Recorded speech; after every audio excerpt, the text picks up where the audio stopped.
Welcome to the Payroll Podcast with your host, Nick Day. Find out what it takes to truly discover what it takes to elevate your career within payroll as we meet with the industry leaders who are shaping the industry for tomorrow. Hello and welcome back to the Payroll Podcast. This is a special spring budget special. I'm joined today by Simon Parsons, Director of UK Compliance Strategies at SD Worx. Simon, for those not familiar, is a specialist in UK tax, payroll legislation, social insurance legislation, and all things payroll software related. He's a fellow panelist as well on Payroll Question Time, which if you are not familiar with, the next one takes place on the 8th of April, which is a live webinar, and I'll put a link in the show notes if you want to join. I imagine we'll be talking more about the spring budget during the next PQT as well. Now, for those who may not be in the know, the Chancellor, Rishi Sunak, yesterday made his annual spring statement where he set out the government's tax plan to support the UK economy, businesses and families in both the short and the medium term. Now, this is breaking news, essentially, that's going to really impact payroll professionals in the new 2022-2023 tax year. There are a few major elements that really stuck out concerning national insurance, the employment allowance, income tax, and even reductions in duty on diesel and petrol. But rather than me tell you about those, I'm going to pass over to my resident expert here, Simon Parsons, to say welcome to the show for this spring special. And let's dive in. What were the major announcements made by the Chancellor yesterday as part of his plan? Yeah, thanks, Nick, and it's good to be with you today. And let's talk about Rishi's plans for Britain and what's changing. So let's start with national insurance contributions. So the indication from the discussion yesterday, or his speech, was that he was going to uplift the primary threshold by £300 originally, but then he confirmed that he's going to uplift it by £3,000. The reality is he's not. He's uplifting it by £3,000 minus 3 months worth. So if we take £900 off that, he's actually uplifting it by £2,100 for the 22-23 tax year, and then it's the full £3,000 thereafter. So what is in effect is aligning from July the 6th the tax-free element value to be associated with national insurance contribution start point. So £12,570 per annum. As I say, it's not really £12,570 for this tax year. It's actually £11,908, which is the value you'll have seen set for directors as well, because directors are on an annual method. So interesting. How will that be applied? Well, software will need to be updated and readied and tested and delivered. And if you're operating your own, so you do your own parameters, there is going to be a two-stage application of national insurance this year.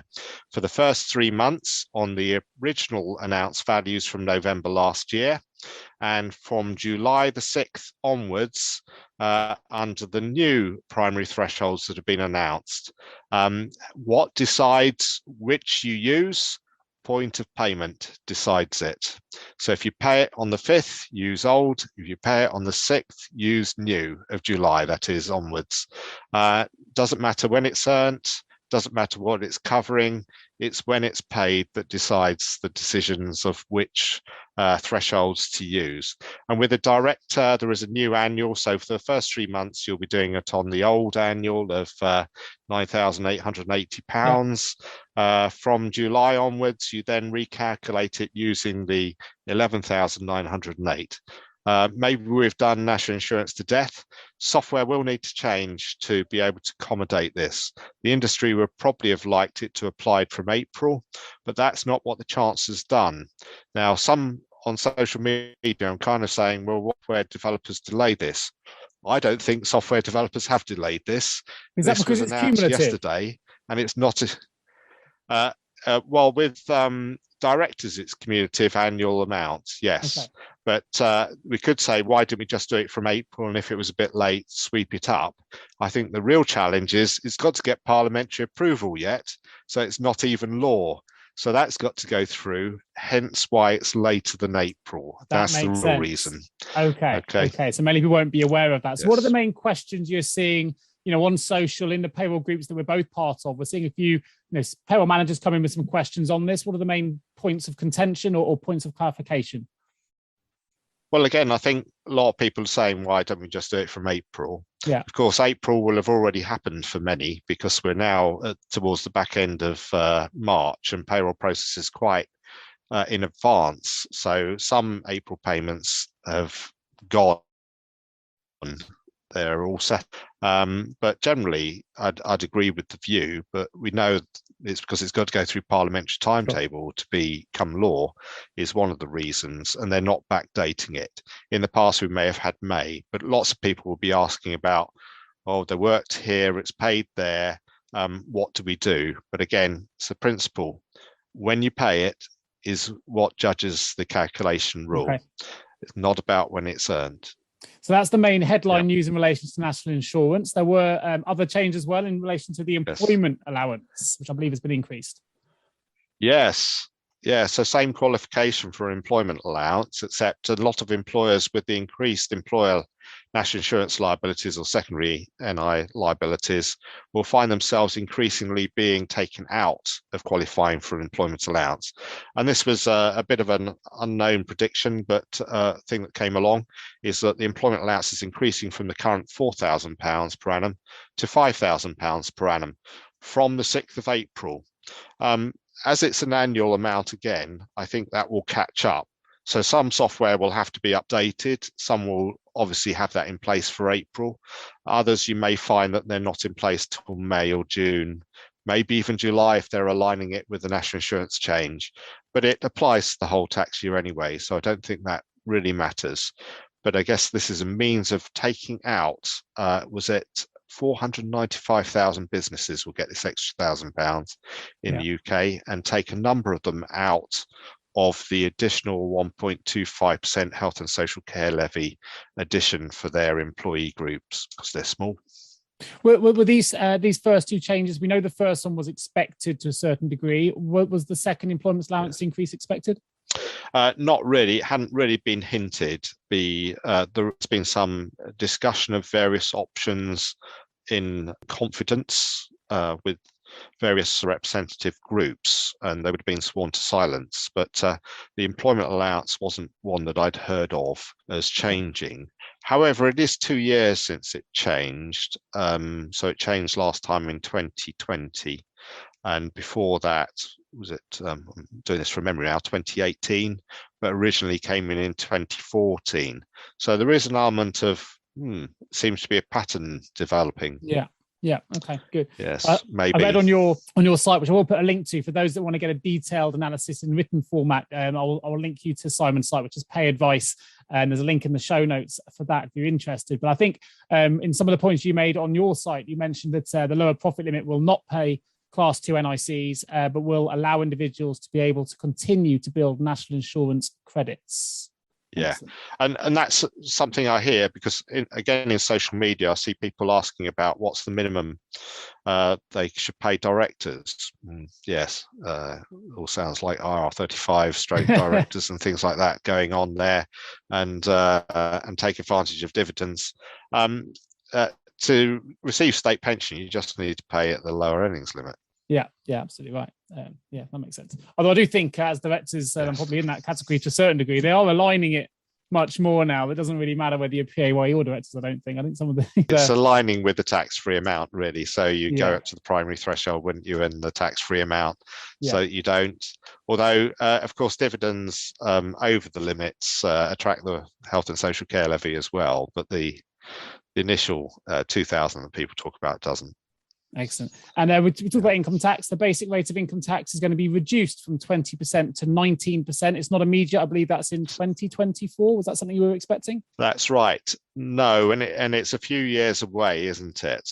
Years since we last had a cut in income tax rates, or it will be. So they're announcing, but it's nicely timed, isn't it? So maybe it gives an indication of when there's going to be a next general election.